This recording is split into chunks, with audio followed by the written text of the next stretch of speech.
Welcome, everyone. Ready to dive into some 6th century philosophy? We're going deep into the world of David, a philosopher who's a bit of a mystery, even to scholars. A mysterious figure from a fascinating era. 6th century Byzantium, the later years of philosophical commentary on some of the big names, Plato, Aristotle. Right, like we're catching the end of an era. But that's where David comes in. The thing is, we only have a handful of works by him, and we're not even completely sure who he was. Exactly. Even his actual identity is a bit up for debate. It's a puzzle, for sure. Some scholars even suggest that he could be the same person as David the Invincible, an Armenian theologian. That's one of the theories out there. And here's another layer, to make it even more interesting. His philosophy is packed with ideas that seem really pagan. Like the world is eternal, the soul is immortal, things like that. All very reminiscent of ancient Greek thought. Yeah, it's like taking a step back in time. But, and this is the real head-scratcher, he's often considered a Christian philosopher. So how do we square that circle? How do we reconcile these ideas that seem to be pulling in different directions? That's what we're going to unpack today.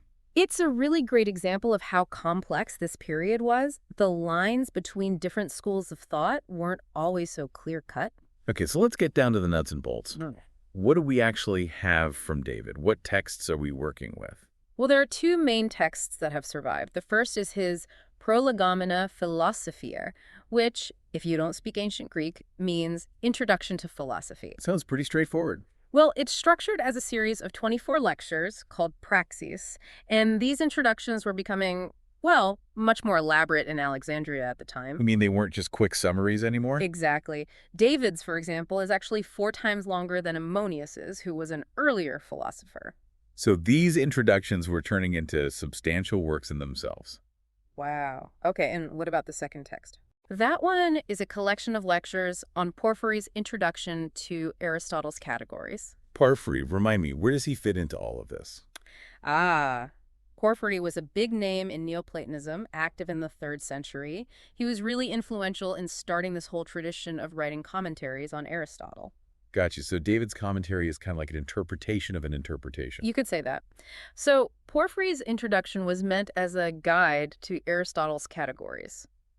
It deals with some pretty fundamental concepts in logic and ontology. Okay, when you say categories, you're not talking about like sorting your socks, right? Not quite. Aristotle was looking into the basic ways that we understand and classify being. Things like genus, species, differentia. Really the building blocks of how we think, logically and metaphysically. Right, the very structure of our thinking about the world. Exactly. And for David, Porphyry's work was crucial. He thought if you wanted to study philosophy at all, you needed to understand these categories. Like laying the foundation before you build the house. A great analogy. Okay, so we've got these 2 key texts, but just to add to the mystery, David also mentions writing commentaries on other works by Aristotle, which unfortunately haven't survived. Lost to time. It's always a shame when that happens. A real philosophical treasure hunt waiting to happen. But let's get to the juicy stuff. David's work is full of these seemingly pagan ideas we mentioned earlier, the eternal world, the immortal soul, all that. And it's not just the ideas themselves. There's this quote right at the beginning of the Prolegomena that I always find so striking.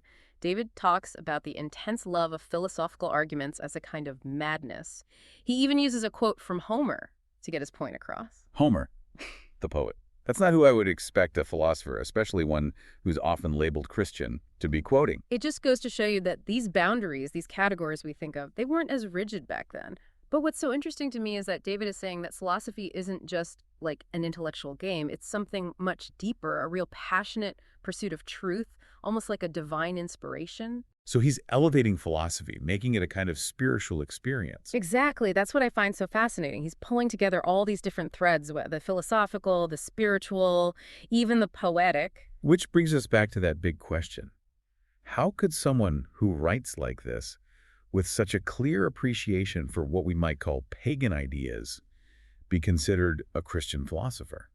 That seems like a contradiction. It's the million-dollar question, isn't it? It's one of the main debates about David. The thing is, during late antiquity, religious and philosophical identities, they were much more fluid than we might think today. So we can't really look at it through our modern lens. Right, it wasn't always a simple this or that situation. One theory is that David was trying to find a way to bridge the gap, to find common ground between pagan and Christian thought.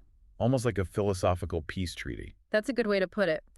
And this raises another question. Did he see Christianity as fulfilling or transforming certain aspects of pagan philosophy? Or was there something else going on, something more intricate? That's a really interesting question to consider.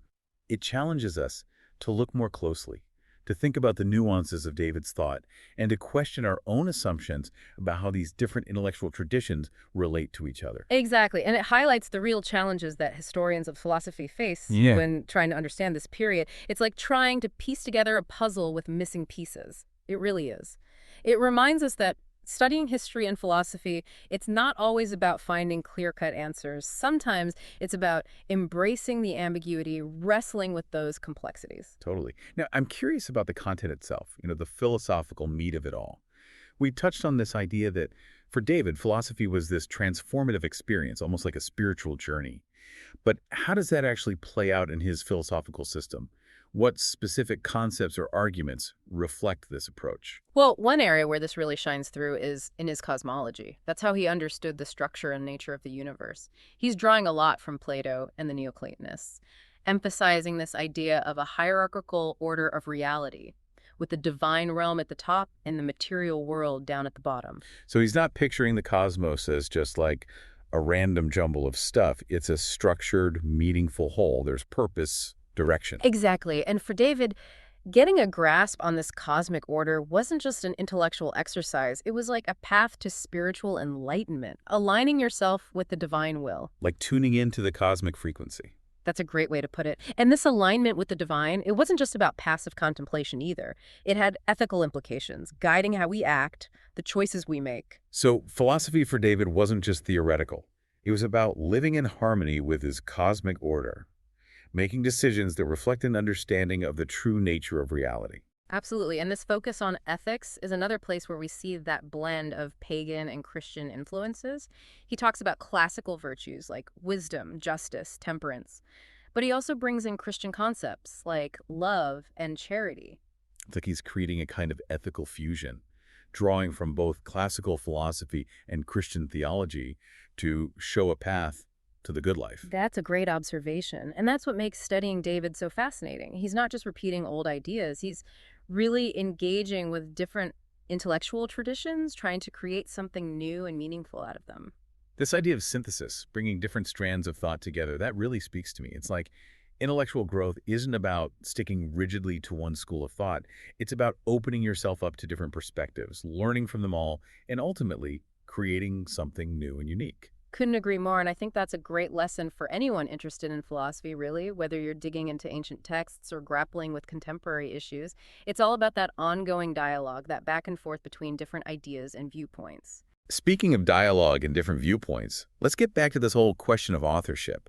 All these conflicting attributions in the manuscripts, it makes you wonder about how we even understand authorship in the ancient world. It wasn't as straightforward as we might think, right? Yeah, right. It really challenges those modern ideas we have about what it means to be an author.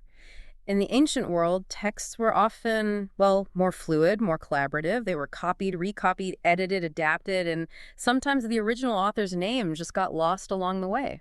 It's like those medieval manuscripts where you see little doodles and comments scribbled in the margins by different scribes. It shows you that these texts were living, breathing things, constantly being reinterpreted and reshaped. Exactly. And that fluidity makes it so much harder to pinpoint the real origins and intentions of a text. So how do historians of philosophy even begin to untangle this kind of textual mess? It's incredibly meticulous work, very detail-oriented.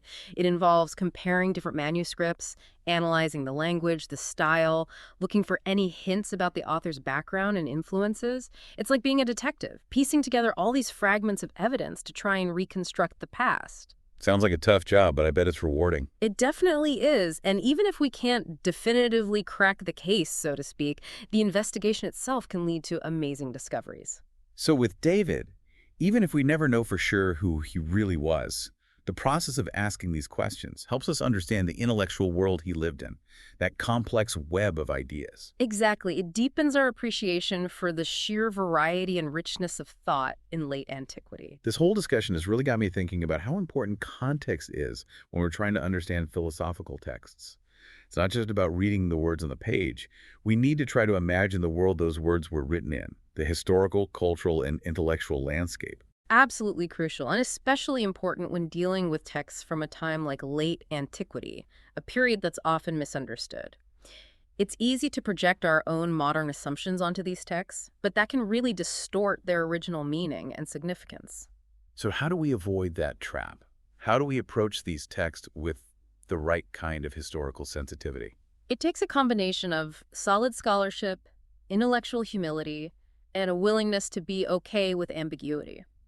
We have to recognize that we might never have all the answers, and that's all right. It's the process of inquiry, the journey itself that's valuable, even if it doesn't lead to neat and tidy conclusions. That's such a good point. It reminds us that intellectual humility is just as important as intellectual curiosity. We need to be open to the possibility that our understanding of the past is always evolving, always subject to change as new evidence pops up and new interpretations are offered. That's what keeps history and philosophy so interesting. It's not about memorizing a bunch of facts. It's about this ongoing conversation with the past. It's a conversation that can really enrich our understanding of ourselves, our world, and the power that ideas have, even across centuries. And that brings me to something that really struck me. The fact that David's work, even with all the uncertainty around who he was and the context he was writing in, it still fascinates people today. Scholars, students of philosophy, it continues to draw them in. It's a real testament to the timeless questions he tackled, questions about what is reality, what does it mean to be human, what is the relationship between faith and reason.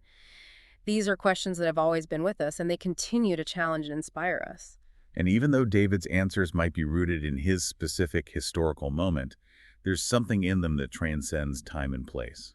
Exactly. They remind us that the search for wisdom, it's an ongoing journey, one that connects us across centuries to those thinkers who came before us. Okay, so we've explored this mysterious world of David's, looking at the texts that remain, pondering his unknown identity, wrestling with the intricacies of his philosophical ideas.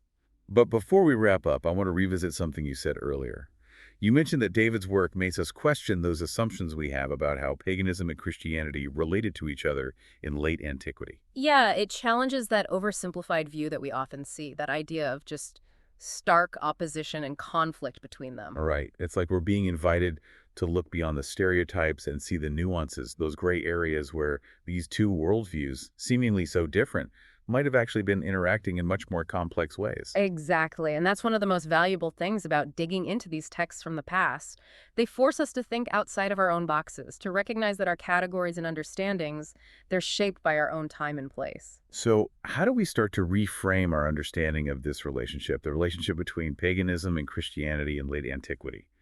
Where do we even begin? Well, I think it starts by recognizing that both paganism and Christianity, they're very broad categories. They cover a huge range of beliefs and practices. So it's not just a simple this or that, a black and white division. Not at all. There was a lot of diversity of thought and practice within both paganism and Christianity, and importantly, there was interaction, there was exchange between them. Like those philosophical introductions we were talking about before. Remember, David's Prolegomena is way longer than Ammonius's. That points to this trend of increasing complexity, this fusion of ideas that was happening. Exactly. And don't forget, David even quotes Homer in his philosophical arguments. That kind of cross-pollination suggests a much more fluid intellectual landscape than we often imagine. So instead of seeing these two traditions locked in some kind of battle to the death, maybe we should picture them existing in a more dynamic, porous relationship. Exactly. They influenced each other, they borrowed from each other, and sometimes they even merged in surprising ways. Okay, that helps to paint a more nuanced picture. But I'm still trying to wrap my head around how David fits into all of this. He seems to be drawing heavily on these pagan philosophical concepts, and yet he's often considered a Christian philosopher. How do we square those two things? Well, it's possible that David saw Christianity as offering a new perspective, a new way to interpret and understand those pagan philosophical concepts. Maybe he thought certain aspects of pagan thought could be integrated into a Christian worldview, making it richer and deeper. So instead of seeing Christianity as rejecting or overturning pagan philosophy, maybe he saw it as fulfilling his potential in a new way. Exactly. It's a really intriguing possibility. And it raises questions about how new religious ideas interact with those existing intellectual traditions. And I'm also thinking about the bigger picture, the historical context. We're talking about 6th century Byzantium, a time of huge change, a lot of upheaval. The Roman Empire is falling apart. Christianity is on the rise. Maybe David's work reflects this attempt to make sense of it all, this changing world, to find a way to bridge the old and the new. That's a really perceptive point. It's very likely that David, like many thinkers of his time, was grappling with the implications of these enormous shifts happening in the political and religious landscape. His philosophy might have been a way to navigate those uncertainties, to try to find a way forward in the midst of all the chaos. It makes you realize that philosophy isn't just this abstract thing. It's really connected to what's going on in the world, socially, politically, religiously. You're absolutely right. And when we understand the context, the historical backdrop of a philosopher's life and work, we can get a much deeper appreciation for why they thought the way they did, the challenges they faced, and why their ideas matter.